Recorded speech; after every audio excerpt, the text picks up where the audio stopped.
السلام علیکم۔ مطالعہ پاکستان جماعت دہم تاریخ پاکستان باب نمبر 6 ہے ہمارا، اور آج کا ہمارا ٹاپک ہے انتخابات 2002 اور بحالی جمہوریت۔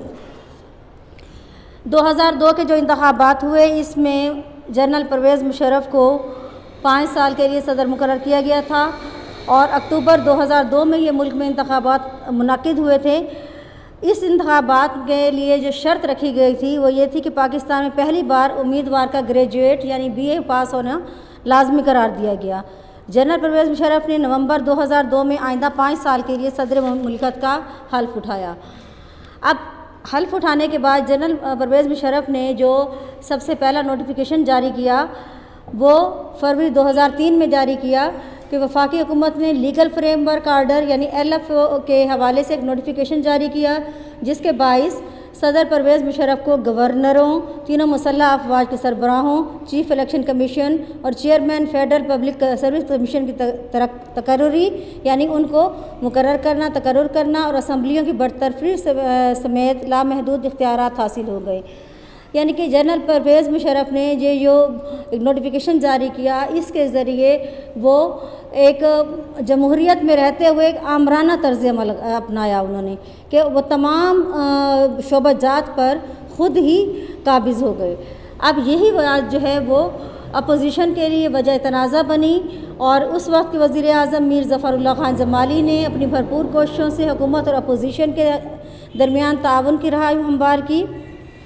2003 میں ARD یعنی اپوزیشن جماعتوں نے مہنگائی، بے روزگاری، من پسند افراد کے قرضے معاف کرانے، مشرف حکومت کی داخلی اور خارجی دونوں محاذوں پر ناکامی کے حوالے سے ایک وائٹ پیپر جاری کیا۔ 1 جنوری 2004 کو قومی اسمبلی نے جنرل پرویز مشرف کو پھر سے صدر منتخب کر لیا۔ جنرل پرویز مشرف نے مسلم لیگ کاف کے ساتھ مل کر جنوری 2008 کے انتخابات کا اعلان اس شرط کے ساتھ کیا کہ پہلے موجودہ اسمبلی تحلیل ہونے سے پہلے ہی انہیں اگلے 5 برس کے لیے صدر منتخب کرے گی۔ جنرل پرویز مشرف اگلے 5 سال کے لیے صدر منتخب ہوئے۔ انہوں نے فروری 2008 میں انتخابات کروائے۔ ان انتخابات میں مسلم لیگ کاف جو ہے وہ اکثریت حاصل نہ کر سکی۔ پیپلز پارٹی اور مسلم لیگ نون نے انتخابات میں اکثریت حاصل کی۔ سید یوسف رضا گیلانی پاکستان کے وزیر اعظم بنے۔ 2013 کے انتخابات میں مسلم لیگ نواز گروپ کو اکثریت حاصل ہوئی، اور اس جماعت کے جو لیڈر ہیں محمد نواز شریف، انہوں نے وزیر اعظم کا عہدہ سنبھالا۔ روشن خیالی کا تصور جو ہے پرویز مشرف نے پیش کیا تھا، اور اس کی تعریف یہ تھی کہ انہوں نے ملک میں جدیدیت لانے کی پوری کوشش کی۔ پاکستان کا اقتدار 9 سال تک جنرل پرویز مشرف کے ہاتھوں میں رہا۔ اس دوران انہوں نے کسی نہ کسی حد تک ملک میں اپنی روشن خیالی کا رنگ جمایا۔ پرویز مشرف نے اپنی زندگی کا کچھ حصہ ترکی میں گزارا تھا، اور وہ مصطفیٰ کمال پاشا، جس کو اتا ترک بھی کہا جاتا ہے، وہ اپنا آئیڈیل بنا لیا۔ روشن خیالی متعارف کرانے کی انہوں نے بہت کوشش کی، اور مگر پاکستان کے علماء کرام نے ان کے اس کاوش کو ناکام کر دیا۔ روشن خیالی کے تحت جو اقدامات کیے گئے وہ یہ ہیں: نمبر 1، پرویز مشرف نے روشن خیالی کے تحت تعلیمی نصاب کو تبدیل کر کے روشن خیال بنانے کی کوشش کی۔ نمبر 2، لاہور شہر میں میراتھن ریس منعقد کی گئی۔ نمبر 3، ملک میں کئی اخبارات اور رسائل کا اجرا ہوا، یعنی نئے اخبار اور نئے رسائل شائع ہونا شروع ہوئے۔ نمبر 4، بہت سے نجی ٹیلی ویژن چینلز متعارف ہوئے، ان سب پر ذرائع ابلاغ کو حکومت نے کھلی آزادی دی۔ نمبر 4 ہے پاکستان کی تاریخ میں پہلی بار ایک خاتون ڈاکٹر شمشاد اختر کو اسٹیٹ بینک آف پاکستان کا گورنر بنایا گیا۔